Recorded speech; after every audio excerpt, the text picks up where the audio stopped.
Hello everyone, નમસ્કાર. આપ સૌનું હાર્દિક સ્વાગત છે આપણી યુટ્યુબ ચેનલ પર ગુજરાતી હોમિયોપેથ્સમાં. દેર સે આયું લેકિન દુરુસ્ત આયું. આજની નવી રેમેડી છે ફોસ્ફરસ. ફોસ્ફરસનું કોમન નેમ છે, એનું કાંઈ કોમન નેમ છે નહીં. એ ફોસ્ફરસ એક એલિમેન્ટ છે, so it is not having any such common name.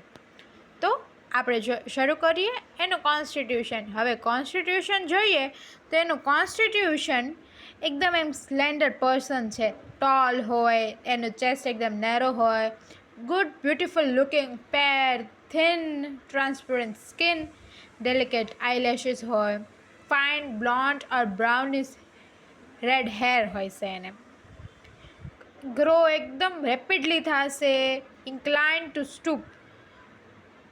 બરાબર, આ સેમ આપણને સલ્ફરમાં પણ જોવા મળશે કે ઇન્ક્લાઇન ટુ સ્ટૂપ, વોક સ્ટોપ, ધીરે ધીરે ચાલશે. ઓકે, એને ક્લોરેટિક એનેમિયા હશે at the time of puberty. હવે ક્લોરેટિક એનેમિયા એટલે કે એ એક ટાઈપનું એનેમિયા છે. એનું ટેમ્પરામેન્ટ જોઈએ તો એકદમ ઇરિટેબલ હશે, બિલિયસ હશે, સેંગવાઇન હશે, કે આમ બધું જે કરવું હોય એને ઝડપથી જ કરી નાખવું હોય, સેન્સિટિવ હશે એનો nature. Relation with hot and cold તો કે ચીલી પર્સન છે. Head and stomach, cold application એને ગમશે. Cold drinks, miasm. આનું મિયાઝમ એ કોઈ નથી because this is an polychrest remedy. So all the three miasms are having it. Miasm of psora, syphilis and sycosis. ત્રણ miasm આની અંદર હશે. ડાયથિસિસ આમાં બે ડાયથિસિસ છે. ફર્સ્ટ છે ટ્યુબરક્યુલર ડાયથિસિસ અને સેકન્ડ છે હેમરેજિક ડાયથિસિસ. તો શરૂ કરીએ રેમેડીથી. Adapted to tall, slender person of sanguine temperament, fair skin, delicate eyelashes, fine blonde or red hair, quick perception and very sensitive in nature. As I said કે એનું આ કમ્પ્લેક્શન છે, એનું આ ટેમ્પરામેન્ટ છે કે ઇરિટેબલ છે, બિલિયસ છે, સેંગ્વાઇન ઇન નેચર છે. એને જે કરવું હોય એ રેપિડલી થશે, ગ્રો રેપિડલી થશે. ક્લોરેટિક એનેમિયા છે. Old people with morning diarrhoea એટલે જો ગઢા માણસો હોય એને સવારમાં ગમે ત્યારે એને ડાયરિયા થઈ જાય. ફર્સ્ટ સ્ટૂલ હશે એ ડાયરિયેટિક હશે. નર્વસ વીક છે. ડિઝાયર ટુ મેગ્નેટાઇઝ કરવાનું ડિઝાયર હશે એને. ઓવર સેન્સિટિવ છે. External impression like light, noise, order, touch એ બધા સેન્સીસ એના આમ ઓવર સેન્સિટિવ થઈ જાય છે એનાથી. રેસ્ટલેસ હશે, ફિજિડ હશે, moves continually, can not sit or stand still a moment, restless. એ ગમે ત્યારે બેસી નહીં શકે, ઊભો નહીં રહી શકે, એને એમ થશે કે કંઈક ને કંઈક કર્યા જ કરું. Burning in spots along the spine between the scapula. Burning sensation થાય છે કઈ જગ્યાએ તો કે spot of the along with the spine between the scapula. Spine અને સ્કેપ્યુલાની વચ્ચે એને બર્નિંગ સેન્સેશન થાય છે. Or intense heat running up the back of palms of hand. Heat ક્યાં થાય છે તો કે બેક સાઈડ અને પામ્સ ઓફ હેન્ડ એટલે હાથની હથેળીમાં એને હીટની ઇન્ટેન્શન મળે છે. In chest, in lungs, of every organ or tissue of body. Generally in disease of nervous system, hemorrhagic diathesis, small ones bleed profusely from every mucous outlet. હવે આ આપણે પહેલાં જ કીધું કે એનું ડાયથિસિસ કયું છે તો કે હેમરેજિક ડાયથિસિસ. તો આપણને આમાં શું જોવા મળે છે તો કે ગમે તે વાઉન્ડ હશે એમાં બ્લીડ વધારે પડતું થશે, પ્રોફ્યુઝ બ્લીડિંગ થશે. અને ક્યાંથી તો કે ગમે એ મ્યુકસ આઉટલેટ હશે ત્યાંથી પ્રોફ્યુઝ બ્લીડિંગ થશે. ગ્રેટ વીકનેસ માટે છે, પ્રોસ્ટ્રેશન માટે છે. With nervous debility and trembling of whole body. Trembling of whole body એટલે આપણે આમ આખું શરીર કાપતું હોય એમ કહેવાય. Weakness and weariness from loss of vital fluid. Pain acute હોઈ શકે, especially in the chest, more from pressure even slight in intercostal space and lying on left side. ક્યારે જ્યારે ઇન્ટરકોસ્ટલ સ્પેસ, હવે ઇન્ટરકોસ્ટલ સ્પેસ એટલે કે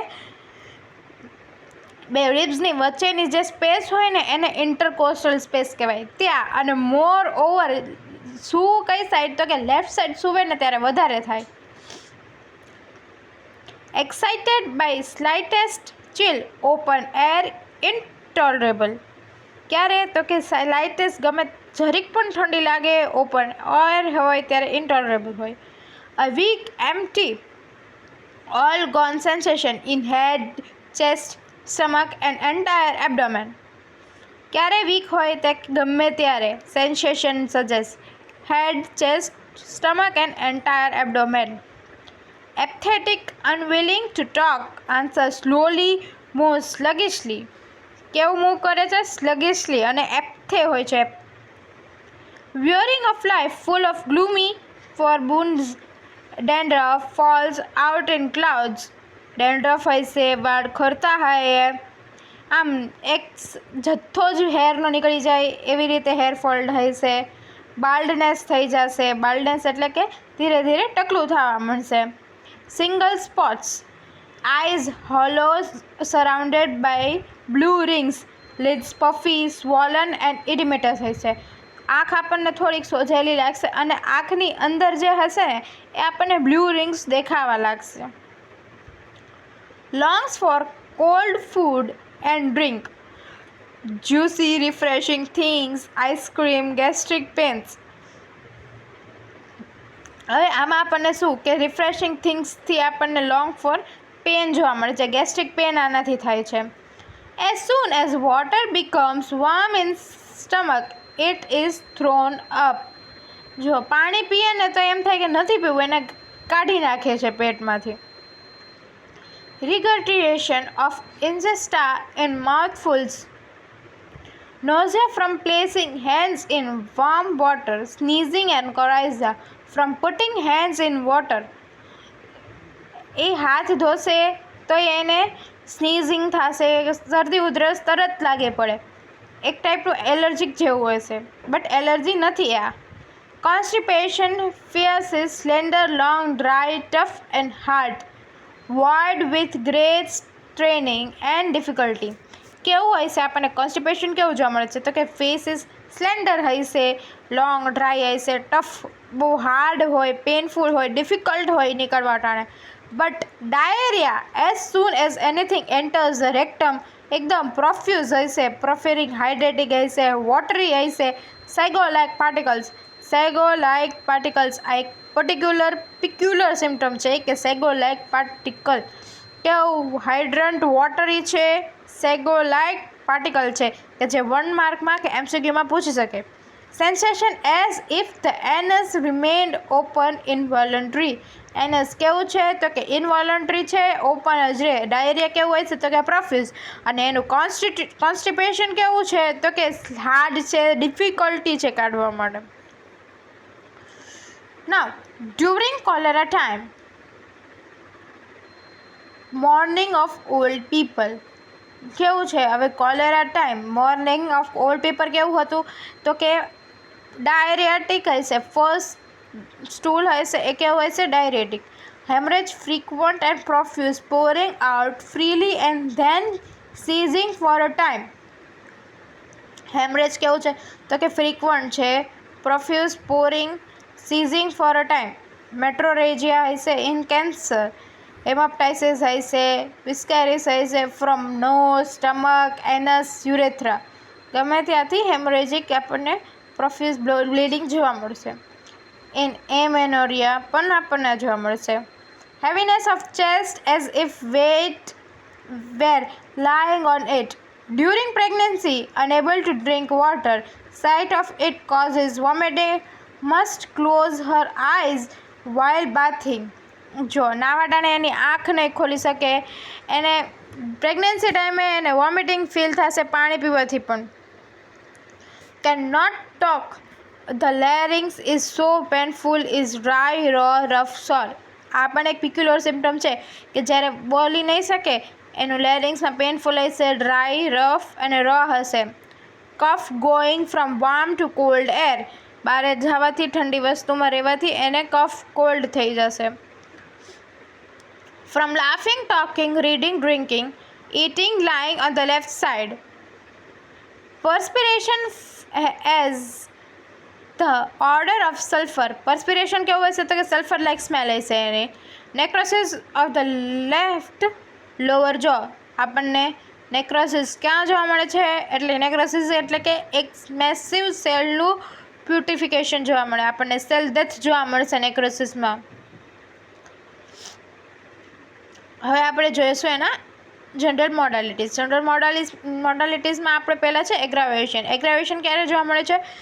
તો કે evening before midnight, lying on left or painful side, during a thunderstorm, weather changes either hot or cold. Cold are relieves the head and face symptoms but aggravates those of chest, throat and neck. હવે કોલ્ડમાં જવાથી વધારે પડતું ખરાબ ક્યારે થાય છે? તો કે ચેસ્ટ, થ્રોટ અને નેકમાં એગ્રાવેટ થાય છે. અને ક્યારે? ઇવનિંગ છે, મિડનાઇટ છે, painful while lying on left side and thunderstorm, weather changes, ત્યારે બધું એગ્રાવેટ થાય છે. Now amelioration. In the dark lying on right side from being rubbed or mesmerized from cold food and cold water until it gets warm. હવે એમ્બ્લ્યુરેશન શેનાથી મળે છે? તો કે કોલ્ડ ફૂડથી કે ડાર્ક કે પછી રાઇટ સાઈડ સુવાથી એને એમ્બ્લ્યુરેશન મળે છે. સો થેન્ક યુ મને સાંભળવા માટે. Please like, share and subscribe જરૂર કરજો. અને બધા શોર્ટ્સમાં તમને ગમે તો પ્લીઝ કમેન્ટ કરજો. Thank you.